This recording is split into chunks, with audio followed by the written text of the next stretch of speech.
大家好，我是香香，已经好久没有更新免揉系列的面包了。没有厨师机的朋友们可以学起来哦。4分钟分享详细的做法。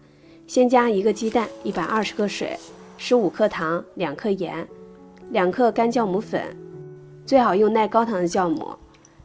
加15克油，搅拌均匀，然后加220克面包粉，10克可可粉。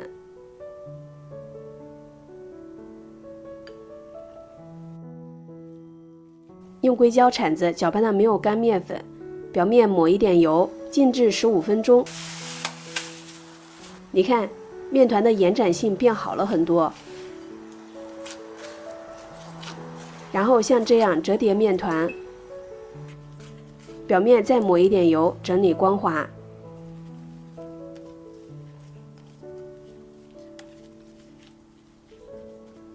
继续静置15分钟。这时候面团已经有这样的粗膜了，继续整理面团，直到表面变得光滑。盖起来发酵1个小时左右。发酵好的面团内部都是蜂窝孔。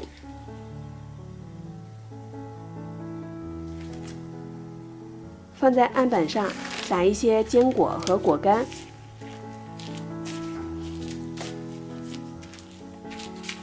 如果面团比较黏的话，可以表面撒一些干面粉团粘，切分成2份，静置15分钟。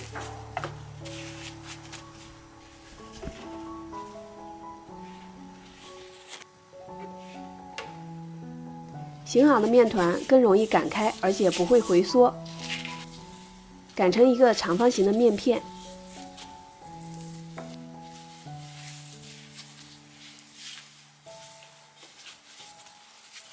翻个面，光滑的一面朝下，然后从上到下卷起来，底部捏紧，放在烤盘里面，继续发酵30到40分钟，注意密封起来。我盖了一个发酵盒，表面撒上干面粉，切出纹路。烤箱提前预热，170度烤15到18分钟。